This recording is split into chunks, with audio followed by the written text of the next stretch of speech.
이번 시간에는 그 회전 기계의 그 진단 방법에 대해서 알아보도록 하겠습니다. 회전 기계 그 진단의 개요입니다. 이상 진단 방법으로는 그 간이 진단과 정밀 진단으로 나눌 수가 있는데요. 간이 진단이라고 하는 것은 현장에 있는 보존원이 하는 일상 점검이라고 보시면 되고, 정밀 진단은 그 공무팀들이 있죠. 공무팀들이 하는 그 정밀 검사라고 보시면 되겠습니다. 그래서 이 간이 진단이라고 하는 것은 정상인지 이상인지만 파악을 하는 것이고요. 고도의 그 정밀 검사가 필요한 것은 이 정밀 진단에서 정기적으로 정밀 진단을 하게 됩니다. 설비 이상 부위와 그 이상 내용에 대한 파악을 하는 것이 목적이 되겠습니다. 회전기계에서 발생하는 그 이상 현상입니다. 주파수 대역에 따라서 세 가지로 나눌 수가 있는데, 저주파, 중간주파, 고주파가 있습니다. 저주파가 나왔을 때는요, 언밸런스, 그리고 미스 얼라이먼트, 풀림, 올 휩 등이 있고, 중간주파는요, 압력 맥동, 그 러너 블레이드, 통과 진동 등이 있겠습니다. 고주파 대역에서는 이제 캐비테이션, 공동 현상이죠.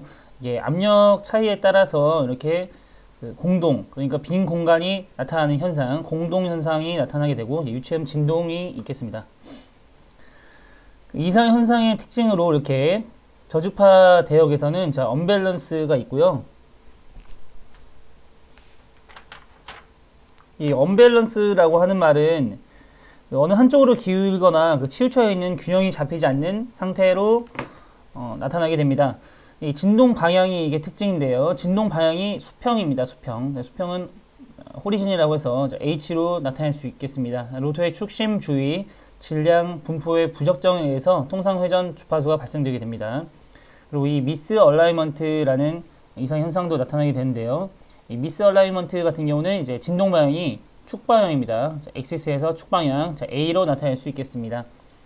자, 이렇게 그 주파수 대역에 따라서 저주파, 중간주파, 그리고 고주파에 따라서 나눌 수 있지만, 이렇게 진동 방향에 의해서도 그 특징으로 나타낼 수 있겠습니다. 그러니까 수평 방향으로 나타나는 것은 이제 언밸런스로 이렇게 판단할 수 있겠고요. 그리고 진동 방향이 축 방향으로 나타나는 것, 미스 얼라이먼트로 볼 수가 있겠습니다. 그리고 풀림 같은 경우에는 진동 방향이 이제 수직 방향으로 나타나게 됩니다.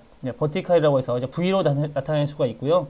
이런 것들은 모두 다 앞장에서 다루었던 그 고속 프리웨이 변환 TTF 분석기를 통해서 그 진동 방향을 통한 그런 그 설비 진단 결과가 되겠습니다. 그래서 이 언밸런스와 이 미스 얼라이먼트 이런 것들에 대한 특징을 알아두는 것이 굉장히 중요한데요. 이 중간주파와 고주파에서는요, 우선 압력 맥동과 러너 블레이드라는 것이 있다는 것만 알아두시면 되고요. 고주파에서 나타나는 캐비테이션이 굉장히 중요합니다. 공동 현상. 보통 유체기에서 구부조 압력 저하에 의해서 기포가 생기고요. 그 고압부에 다다르게 되면 파괴해서 일반적으로 불규칙한 고주파 진동 음향이 발생하는 현상. 그래서 우선 주파수 대역에 따라서 분류를 할 수 있어야 되고요. 그리고 진동 방향에 따라서 축 방향인지, 그리고 수평 방향인지, 수직 방향인지 나타나는 것들을 알고 계시면 되겠습니다. 진동 방향이 나타나는 것은 이제 축 방향, 그리고 수평 방향, 수직 방향 등이 있었죠. 축 방향이 나타나는 것은 미스 얼라이먼트,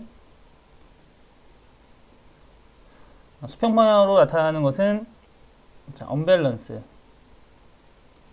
그리고 수직 방향으로 나타나는 것은 풀림이 있었습니다. 주파수 대역으로는 이제 저주파, 중간주파, 그리고 고주파가 있었는데, 미스 얼라이먼트 언밸런스에 속하는 쪽이 이 저주파였죠. 저주파. 이 부분들이 다 저주파로 됐었습니다. 이 부분이 다 저주파 대역에서 나타나는 이상 현상이었습니다. 꼭 알아두시고요. 개념잡기 문제 풀어보도록 하겠습니다. 개념잡기 문제. 회전기계 정밀 진단 시에 진동 방향 분석으로 잘못 짝지어진 것은? 언밸런스는 수평 방향. 맞죠? 풀림 방향은 수직 방향. 맞습니다. 미스 얼라이먼트 축 방향. 네, 맞죠? 자, 캐비테이션은 회전 방향에 나와 있는데, 이제 캐비테이션은 우선 방향이 없습니다. 이것은 그 저주파 대역에 따라서 나타날 때, 자, 고주파에서 나타났던 거죠. 그리고 이 나머지 셋들은 언밸런스나 미스얼라이먼트, 풀림 같은 경우는 다 저주파 대역에서 나타났었습니다. 그래서 방향으로 캐비테이션을 나타낼 수가 없고요. 그래서 이 진동 방향 분석으로 잘못 짝지어진 것은 캐비테이션 4번이 되겠습니다. 이상 현상 용어 정리입니다. 그 언밸런스, 미스얼라이먼트, 풀림 이 세 개가 굉장히 중요합니다. 앞서 말씀드렸다시피 주파수 대역에 따라서 분류하는 거, 그리고 진동 방향에 따라서 구분할 수 있어야 됩니다. 그리고 진동 특성이 좀 다른 특성들도 나타나게 되는데요. 언밸런스 같은 경우에는 자, 1F 성분이 탁월하게 다른 성분보다 탁월하게 나타나게 됩니다. 탁월하게 많이. 회전 기계 장치에서 보통 회전수와 동일한 주파수가 검출되었을 때 진동을 발생시키는 주 원인이 되고요. 미스얼라이먼트 같은 경우에는 그 1F 성분이 아니라 그냥 2F 성분이 크게 발생하는 특성을 가지고 있습니다. 풀림 같은 경우에는 이제 수직 방향으로 진동이 발생된다는 거.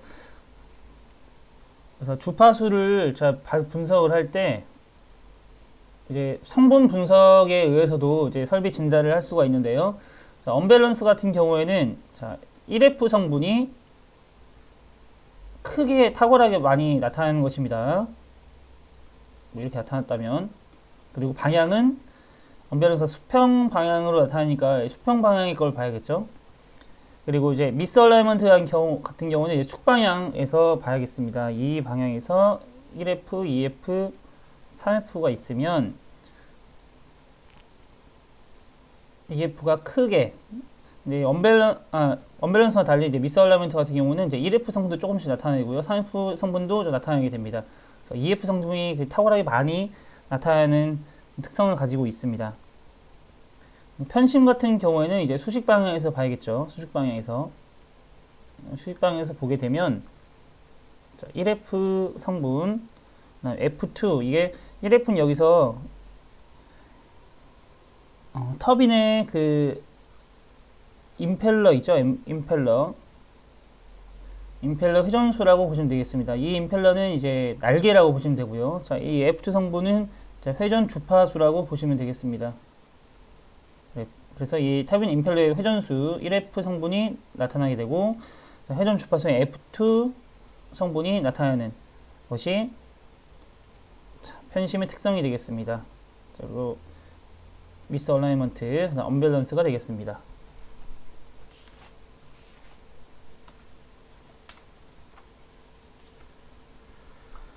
캐비테이션이라고 하는 것은 앞서 말씀드렸다시피 이제 펌프의 흡입 양정이 높거나 그 흐름 속도가 극부적으로 빠른 부분에서 압력 저하로 유체가 증발하는 현상인데요. 이렇게 공동이라고 하는 것은 빈 공간을 뜻합니다. 개념적인 문제 풀어보도록 하겠습니다. 커플링 등에서 축심이 어긋난 상태, 그러니까 우선 진동 방향으로 보면 되겠네요. 진동 방향이 축심이 어긋난 상태니까 그 축 방향으로 나타나겠죠. 진동이 회전 주파수의 EF도 주파수의 성분으로 나타나게 되면 보통 EF 성분이 탁월하게 좀 많이 나타나는 것, 이것은 미스 얼라이먼트가 있었죠. 답은 1번이 되겠습니다. 자, 언밸런스는 어떤 건가요? 진동 방향으로는 수평 방향이 있었고, 자, 1F 성분이 그 탁월하게 많이 나타났습니다. 그리고 풀림 같은 경우에는 진동 방향은 그 수직 방향이었죠. 그리고 성분은 1F, F2 성분이 나타나는 성분을 가지고 있었습니다. 편심이라고 하는 것은 중심이 한쪽으로 치우쳐져 있는 거죠. 저번에 중심이 이렇게 있다고 하면 이 중심이 한쪽으로 치우쳐져 있는 겁니다. 이런 것을 편심이라고 했고요. 롤링 베어링에 발생하는 진동입니다. 롤링 베어링에 발생하는 진동으로는 닫은 면의 굴곡에 의한 진동, 베어링 구조에 기인하는 진동, 운하 불량에 의해서 발생하는 그런 진동, 비선형성에 의해 발생하는 진동, 베어링의 손상에 의한 진동 등이 있겠습니다. 다음 회전기계의 간이 진단과 정밀 진단입니다. 우선 간이 진단은요, 앞서 말씀드렸다시피 현장 보존원이 일상적으로 하는 그런 점검을 얘기를 하는데요.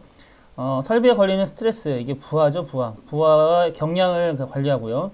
설비의 열화나 고장이 그 경영 관리와 이상의 조기 발견을 하는 기능을 가지게 됩니다. 그리고 설비의 성능, 효율 등의 경영 관리와 이상의 조기 발견을 위해서 간이 진단을 하게 됩니다.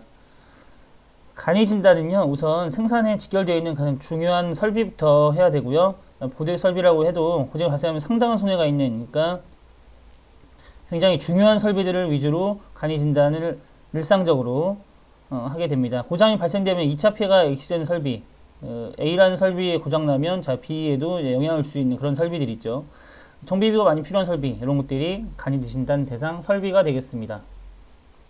간이 진단에서 설비의 열화와 관련해서 속도에 대한 판정 기준을 주로 활용하고 있는 이유는요, 진동에 의한 설비의 피로는 진동 속도에 비례하고요, 그 진동에 의해서 발생하는 에너지는 진동 속도의 제곱에 비례합니다. 뭐 이것은 2분의 1 mv의 제곱은 이게 운동 에너지 구하는 공식이죠. 회전수에 관계없이 기준값을 설정할 수 있다는 이유를 들 수가 있겠습니다. 다음에 회전기계 정밀 진단입니다. 회전기계 정밀 진단 방법으로는 주파수에 의한 판정이 있겠습니다. 이 부분 되게 중요합니다. 회전기계 정밀 진단. 그래서 회전기계 그 간이 진단 같은 경우는요, 간이 진단하는 경우 그리고 정밀 진단하는 경우 이거를 분류할 줄 알아야 되고요. 이 회전기계 정밀 진단에서는 정밀 진단하는 방법들이 굉장히 중요합니다. 좀 전에 나왔던 그 이상 현상 중에 그 미스얼라이먼트, 언밸런스, 그 다음에 풀림 같은 경우를 이제 진동 방향과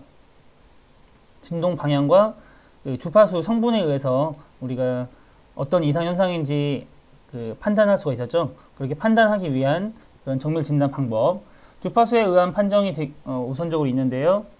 가장 특징적인 주파수를 찾아내서 이 주파수에 해당하는 이상 원인 찾아내는 방법, 아까 뭐 1F 성분이 많다 그러면은 뭐 언밸런스로 알아볼 수 있고, 2F 성분이 뭐 탁월하게 많다, 이건 뭐 미스 얼라이먼트로 알 수 있고, 그 다음에 뭐 1F 성분과 F2 성분이 현상이 많다, 많이 나타난다, 주파수 성분이. 그다음에 이제 풀림으로 우리가 그 이상 현상을 알아볼 수 있었습니다.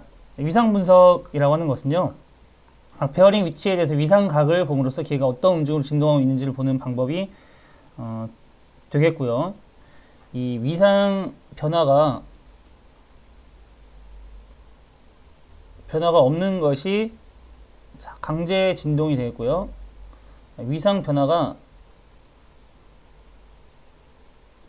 있는 것, 위상 변화가 있는 것은 자유 진동, 기타 진동이 되겠습니다. 진동 방향 분석입니다. 자, 진동이 주로 발생하는 방향을 찾아서 이상 원인을 밝게 되는 건데요. 아까 그 수평 방향, 수직 방향, 축 방향, 수직 방향 이렇게 있었죠. 수평 방향은 언밸런스, 자, 축 방향은 미스 얼라이먼트, 그리고 수평 방향은 자, 풀림이 됐었습니다. 그리고 이것은 그 주파수 대역에 따라서는 자, 저주파 대역에서 나타내는 그런 이상 현상들이었죠. 이걸 연결해서 알아두시면 하면 됩니다. 세차 운동 방향 분석입니다. 우선 세차 운동이라고 하는 것은요, 태양을 그 베어링의 중심이라고 보고요. 태양을 베어링의 중심이라고 보고요. 지구를 회전축이라고 봤을 때 자전하는 것은 회전축의 회전이라고 볼 수 있고요. 자, 공전은 자, 회전축이 흔들리면서 그 도는 현상을, 이 현상을 세차 운동 방향이라고 보시면 되겠습니다.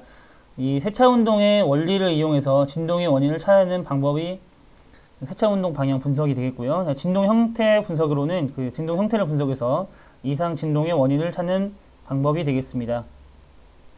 이것은 회전수와 진폭의 관계를 구해보는 분석 방법이 되겠습니다. 다음은 윤활 관리의 진단입니다. 윤활의 목적과 필요성에 대해서 한번 보시겠습니다. 우선 윤활의 목적으로는 보통 우리가 설비를 부드럽게 우리가 열화를 예방을 하면서 설비를 구동시키려면 기계 마모를 줄이면서 마찰 저항을 줄이고 기계에 올바른 급유를 해야 정기적인 점검을 해서 고장을 감소시킬 수 있겠죠. 그리고 원활한 가동이 될 수 있겠죠. 그래서 이렇게 원활한 가동이 되게 되면 시설관리 비용 절감도 당연히 올 테고요. 생산성을 향상시키는 그런 결과를 가지고 오게 됩니다. 그래서 올바른 그 급유가 되게 중요한데요. 우선 윤활의 상태입니다. 윤활 상태로는 그 가장 이상적인 윤활 상태, 유체 윤활이 있습니다. 마찰 기수는 0.1에서 0.005입니다. 이게 마찰 계수가 최저가 되겠습니다. 마찰 계수가 작으면 작을수록 좋다고 보시면 되겠습니다. 마찰 계수가 작으면 윤활이 좋게 됩니다. 그래서 완전 윤활, 후막 윤활이라고도 하고요. 다음 경계 윤활입니다. 경계 윤활. 자, 고화중 저속 상태에서 일어나기 쉽고요. 시동이나 정지 전후에 반드시 일어나는 윤활이 되겠습니다. 마찰 계수는 0.1에서 0.01 정도가 되겠고요. 극압 윤활이라고 하는 것은 급격히 하중이 증가하거나 고온으로 인해서 오래 점도나 위성으로 해결할 수 없을 때 극압제, 염소, 유황, 인 같은 것을 첨가해서 마찰 저항이 작은 금속 피망을 형성해서 윤활하는 방법이 되겠습니다. 이렇게 세 개. 자, 유체 윤활, 경계 윤활, 그리고 극압 윤활. 이 윤활 상태에 이 세 가지가 있는 거 구분할 수 있어야 되고요. 자, 윤활유의 작용입니다. 이것도 굉장히 잘 기출되는 내용인데요. 감마 작용, 말 그대로 마찰력을 감소시켜주는 작용을 해줍니다. 그리고 냉각 작용, 열을 이렇게 흡수하는 흡수해서 이제 방출하는 작용을 하고요. 자, 응력 분산 작용, 응력을 분산해주는 그 작용을 하게 됩니다. 그리고 막을 형성해서 밀봉하게 되는 밀봉 작용이 있고요. 그리고 청정 작용, 그리고 녹방지, 부식 방지, 방청 작용, 그리고 녹이 생기는 거 보호해주는 게 방청 작용이고요. 자, 방진 작용은 먼지 등이 그 유해 이물질에 그 혼입하는 것을 방지하는 역할을 해주고요. 그리고 동력 전달 작용도 합니다. 이 윤활유의 구비 조건도 자주 나오는 내용인데요. 적당한 점도가 있어야 되고요. 마모 방지하는 내마모성도 있어야 됩니다. 그리고 열 안정성도 있어야 되고요. 자, 산화 안정성도 있어야 됩니다. 그리고 녹 및 부식 방지성도 있어야 되고요. 유동성, 소포성 등을 갖추어야 합니다. 이 소포성이라고 하는 것은요, 그 기포가 발생을 했을 때 얼마나 빨리 기포가 그 제거가 되는가를 나타내는 정도가 되겠습니다. 그래서 보통 유압제에 사용되는 그 기름은 당연히 소포성은 커야겠죠. 클수록 좋은 겁니다. 소포성. 그만큼 빨리 기포를 제거해 준다는 뜻이니까요. 윤활유도 그 소포성이 커야 됩니다. 다음 윤활 관리의 효과입니다. 생산성을 향상시켜 생산비를 인하시키는 것이 궁극적인 목적이 되겠고요. 윤활 사고의 방지, 그리고 기계 정도의 그 기능의 유지, 그리고 제품 정도의 향상, 그리고 보수 유지비의 절감, 그리고 동력비의 절감, 윤활비의 전략, 그리고 구매 업무의 간소화, 그리고 안전 작업의 설정, 윤활 의식의 고양 등이 있겠습니다. 여기 궁극적인 목적만 아시면 여기 밑에 있는 것들은 자연히 따라오게 될 겁니다. 윤활의 종류와 특성입니다. 자, 윤활유의 분류가 있는데요. 자, 원료에 의한 그 분류로는 그 석유계 윤활유와 비광유계 윤활유가 있습니다. 점도에 의한 분류로는 뭐 미국 자동차 기술자 협회 SAE라고 하고요. 자, 윤활유, 그리고 미국 기어 제조협회 윤활유, 그리고 ISO 그 공업용 윤활유 이렇게 나와 있는데요. ISO 공업용 윤활유. 보통 유압 용도에 의한 분류로 유압 작동료가 나오는데, 보통 유압 작동률을 어떤 작동률을 쓰는지 그 종류를 물어보는 문제가 출제가 됩니다. 이 ISO 공업용 윤활유로 나타나게 되면 보통 유압 작동료에 그 사용되는 그 작동료는 터빈유를 사용을 합니다. 터빈유엔 1종과 2종이 있는데 차이점은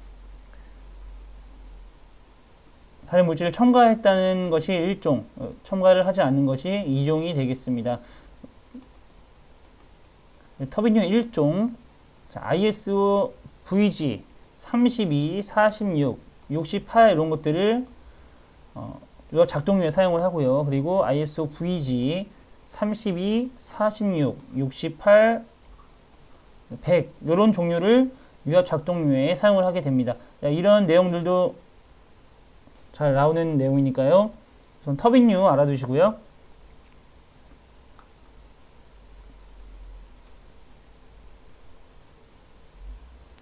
윤활제를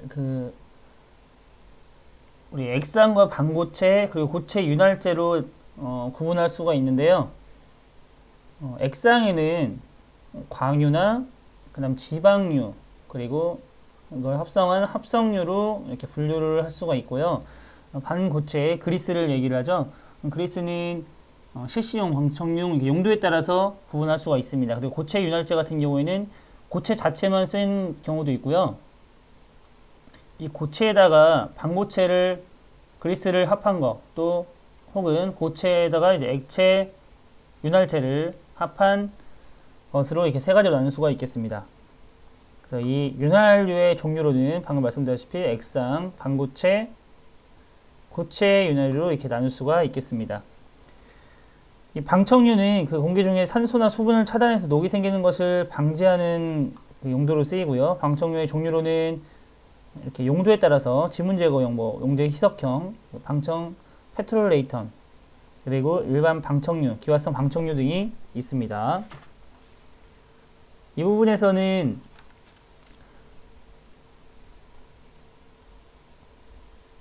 이 윤활제 그 종류를 아셔야 되고요. 이 윤활제 이제 성질이 되게 중요합니다. 윤활제 성질로는 용어들이 굉장히 중요하죠. 이 용어들. 점도가 있습니다. 액체가 유동할 때 나타나는 내부 저항을 점도로 얘기하고요. 단위는 포아즈, 스톡을 사용을 합니다. 스톡은 보통 동점도를 나타낼 때 사용하는 건데요. 동점도를 CGS 단위로 나타냈을 때 세제곱 센티미터 퍼 세크라는 단위를 사용하게 됩니다. 그리고 유동점이라고 하는 것은 점도랑 이제 반대되는 개념이라고 생각하시면 되는데요. 유동점은 그 윤활유의 점도를 낮추게 되면 유동을 잃어서 응고가 됩니다. 그래서 윤활유가 유동성을 잃기 직전의 온도를 유동점이라고 합니다. 그리고 점도가 낮아지게 되면 유동성이 커지겠죠. 인하점이라고 하는 것은 인하되는 불이 붙는 최저의 온도를 얘기를 합니다. 그래서 인하점이 높다는 것은 최저 온도가 높다는 거겠죠. 최저 온도가 높다는 것은 그만큼 불이 안 붙는다는 뜻입니다. 이거 알아두시고요. 그래서 이제 불이 나기 폭발 위험이 있는 곳들에는 인하점이 낮은 게 유리할까요? 높은 게 유리할까요? 네. 최저 온도가 높을수록 불이 붙기 어렵기 때문에 인하점이 높은 것들이 화재의 예방이 되는 것이라고 볼 수 있겠습니다. 그리고 중화가라고 하는 것은요, 석유 제품의 산성 또는 알칼리성을 나타내는 것을 얘기를 하고요. 잔류 탄소 같은 경우에는 기름의 증발, 열분해 후에 생기는 탄화 잔류물을 뜻합니다. 중화가 같은 것도 잘 나오고요. 다음 산화 안정도입니다. 산화 안정도. 내 산화도를 평가하는 방법입니다. 그리고 주도는 그리스. 이게 지금 주도라고 하는 것은요, 그리스의 굳음 정도를 얘기하는데요. 지금 그리스라고 하는 것은 반고체이죠. 반고체 상태의 윤활제를 얘기를 합니다. 적하점 같은 경우에는 반고체 상태의 그리스가 액체로 될 때, 액체 상태로 되어 떨어진 최초의 온도를 얘기를 합니다. 내열성을 평가하는 기준이 되고요. 이유도, 그리스를 오랫동안 사용한 장기간 저장하고 있을 경우에 그리스 구성하고 있는 기름이 분리가 되게 됩니다. 그래서 기름이 분리되는 현상, 이유도를 얘기를 하고요. 혼화 안정도 같은 경우에는 그리스의 전단 안정성, 그리고 기계적 안정성을 평가하는 방법이 되겠습니다. 지금 이렇게 동그라미 쳐드린 용어들은 굉장히 잘 나옵니다. 점도, 중화가, 산화 안정도, 주도, 적하점, 이유도, 혼화 안정도는 꼭 알아두시기 바랍니다. 다음 윤활제 급유법입니다. 이 급유 방법에 대해서도 굉장히 효율에 미치는 영향이 다 제각각인데요. 우선 여기서는 비순환 급유법에 대한 그 종류, 그리고 순환 급유법에 대한 종류, 이것을 구분하는 문제들이 굉장히 자주 출제됐었습니다. 비순환 급유법입니다. 순환 급유법보다 뒤떨어진 방법인데요. 순환 급유법을 사용할 수 없는 경우에, 그러니까 기계를 사용할 수 없는 경우에, 보통 사용할 수 없는 경우에 저희 사용하는 그 방법이 되겠습니다. 손 급유법 같은 경우에는 사람의 손으로 기름치기를 사용해서 급유하는 가장 간단한 그 방법입니다. 적하 급유법이라고 하는 것은요, 적하그룹법이 굉장히 잘 나옵니다. 상대 운전자가 매일 아침 오일러 스핀들을 세워서 1분 간격으로 5에서 10방울 정도 급유하는 체인 그룹법입니다. 그래서 여기서 적하그룹법은 굉장히 좀 많은데요. 사이펀 그룹법, 바늘 그룹법, 가시적하 그룹법, 실린더용 적하 그룹법, 그리고 플린저식 압입 적하 그룹법, 펌프 연결식 압입 적하 그룹법 등이 있는데 최근에 이렇게 그 적하 그룹법에 대한 종류까지 나오는 기출문제가 좀 많이 나옵니다. 그런 경향이 있습니다. 그래서 좀 지엽적으로 나오긴 하는데요. 이 적하 그룹법의 종류, 이렇게 사이펀 그룹법, 바늘 그룹법 이런 것들도 비순환 그룹법에 속하니까 이것도 알아두시면 되겠습니다. 가시부상 유적 그룹법 이런 것들도 있고요. 가시부장 유적 그룹법 같은 경우에는 유적이 서서히 떠올리게 하는 그우기를 사용하는 것입니다. 그우 상태를 뚜렷이 볼 수 있는 그런 방법이 되겠죠. 다음은 이제 순환 그룹법입니다. 같은 윤활유를 반복해서 마찰이나 공급하는 그룹법인데요. 보통 오일을 사용을 할 때 이렇게 보통 순환 그룹법을 많이 사용을 하게 되는데 이 순환 그룹법을 사용할 수 없는 것들만 이제 비순환 그룹법으로 사용한다고 보시면 되겠습니다. 그러면 이제 순환시킬 때 어떤 것을 이용하냐에 따라서 종류가 바뀌겠죠. 그래서 패드 그룹법, 모세관 현상을 이용합니다. 체인 그룹법, 그리고 유륜식 그룹법, 그리고 칼라 그룹법, 버킷 그룹법이 있는데요. 이 칼라 그룹법, 버킷 그룹법 같은 경우에는 이 유륜식 그룹법이 마찰면을 기름 운반 윤활 작용하고 나서 나머지는 대부분의 마찰면 열을 제거한 후에 기름 탱크로 돌아오는 그 방법이 유륜식 그룹법이 되겠는데요. 이 칼라 그룹법은 칼라가 축에 고정되어 있습니다. 그래서 기름의 그 운반이 적극적으로 되는데요. 윤활유의 점조속성에 의해서 그 급유가 방해되는 일이 없다는 장점이 있습니다. 버킷 그룹법 같은 경우에는요, 이 지금 칼라 그룹법과 비슷한데요. 저속 고화 중에 베어링에 있어서 축이 끝에 그 베어링 1단에서 끝나는 부분에 사용을 하게 됩니다. 베어링 축 끝부분에 사용을 하는 그런 방법이 되겠습니다. 유륜식 그룹법과 칼라 그룹법, 버킷 그룹법은 거의 비슷합니다. 사용하는 이제 그 부분 있죠, 부분과 용도가 조금씩 다르기 때문에 한 세트라고 보시면 되고요. 다음은 비말 그룹법입니다. 비말 그룹법이라고 하는 것은 기름을 회전체에 떨어뜨려서 밀입자로 만들어서 급유하는 밀폐 그룹 방법이고요. 유욕 그룹법이라고 하는 것은 기름 속에 이제 잠겨서 마찰면이 기름 속에 잠겨서 윤하는 방법이 되겠습니다. 원심 그룹법이라고 하는 것은 원심력을 이용하는 윤화 방법이고요. 나사 그룹법이라고 하는 것은 축면에 나선상의 홈을 만듭니다. 축의 회전에 따라서 나선상의 기름 홈을 통해서 이렇게 급유가 되는 방식이 되겠고요. 중력 순환 그룹법은 임의 높은 곳에서 기름 탱크에서 이제 분배관을 통해서 기름을 흘려보내는 방법이 되겠습니다. 강제 순환 그룹법이라는 것은 가장 이상적인 그룹법이 되겠습니다. 이게 되게 중요한데요. 고압 고속의 베어링에 윤활유 기름 펌프에 의해서 강제적으로 밀어서 공급하는 방법입니다. 이게 왜 이상적인 그룹법이냐? 이것이 가장 효율이 좋기 때문입니다. 분무 그룹법이라고 하는 것은 그 공기 압축기, 강압 밸브, 공기 여과기, 분무 장치 등을 이용해서 분무를 급유하는 방법이 되겠고요. 롤러 그룹법은 기름 탱크에 있는 그 롤러를 성체해서 롤러에 부착되는 기름으로 윤활하는 그 방법이 있겠습니다.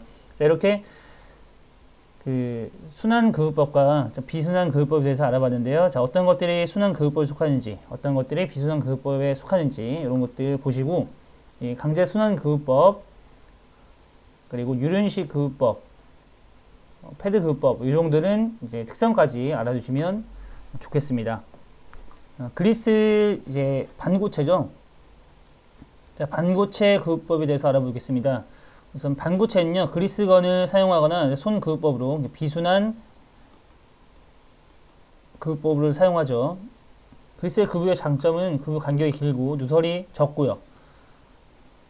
밀봉성과 먼지 등의 침입이 적습니다. 자, 어느 정도 고체이고 어느 정도 액체에 의한 그 유동성도 있기 때문에 굉장히 그 그리스의 그 위에 장점이 굉장히 많습니다.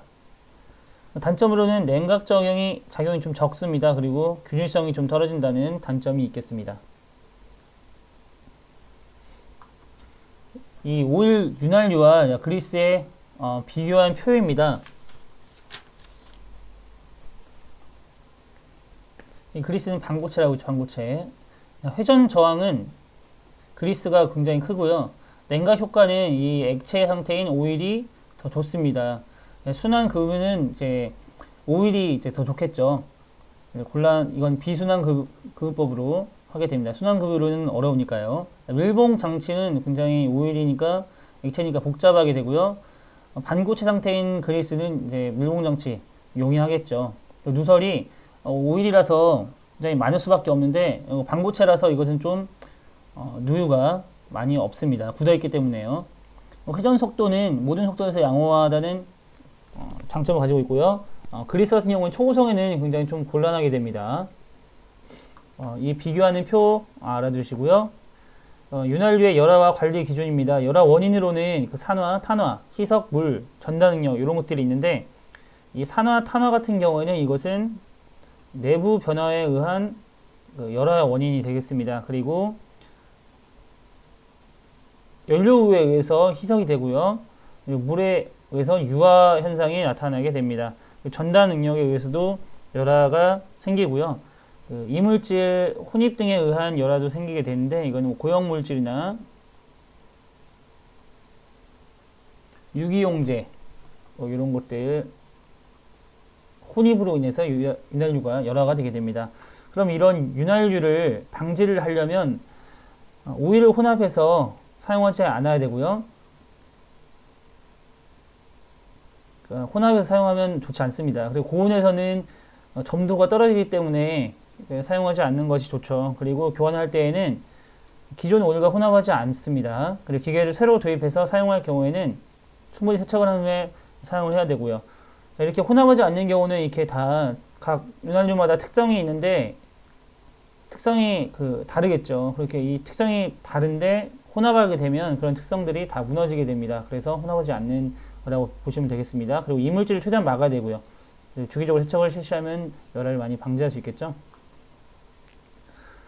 개념 잡기 문제 풀어보도록 하겠습니다. 윤활유의 열화 방지법이 아닌 것은 윤활유의 열화 방지를 하려면 고온에선 가능한 피해야겠죠. 점도가 떨어지기 때문에. 그리고 기름의 혼합 사용은 피해야겠죠. 혼합 사용은 피해야 됩니다. 그리고 신기계 도입 시에는 충분히 세척 후 사용해야 되고요.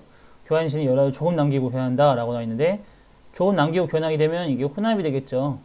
그래서 조금 남기지 말고 이것을 다 교환을 할 때는 남기지 말고 교환을 해야 됩니다. 답은 4번이 되겠습니다.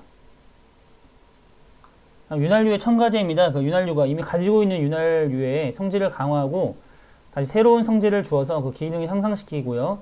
사용 중에 일어나는 열화 속도를 감속시키기 위해 그 첨가제를 사용을 합니다. 첨가제 종류로는 표면 보호제, 윤활유 보호제, 윤활 성능 보관제 이렇게 세 가지로 나눌 수가 있고요. 윤활유와 첨가제가 갖춰야 할 성질로는 증발이 적어야 됩니다. 그리고 기유라고 하는 것은 베이스 오일이라고 하는데요. 기유에 첨가제를 넣어서 보통 우리가 차에다 넣는 그런 엔진 오일들 있죠. 엔진 오일, 그리스 등을 만듭니다. 기유의 용해가 굉장히 좋아야 되고요. 잘 녹아야 된다는 뜻이겠죠. 그리고 유연성이 있어 다목적이 돼야 되고요. 이게 다목적이지 않게 되면 굉장히 한정적이게 되면 그 윤활유의 쓰임새가 굉장히 적어지게 됩니다. 그래서 이게 좀 다목적이어야 근데 좀 호환성이 좋아지겠죠. 색상이 굉장히 깨끗해야 되고요. 수용성 물질에 녹지 않아야 됩니다. 기름이니까요. 냄새 및 활동이 제어해야 되고요. 저장 중에 안정성이 우수하고 다른 첨가제와 잘 조화되어야 합니다. 자, 이렇게 윤활유 급유 방법 그리고 윤활유의 종류까지 알아보았습니다.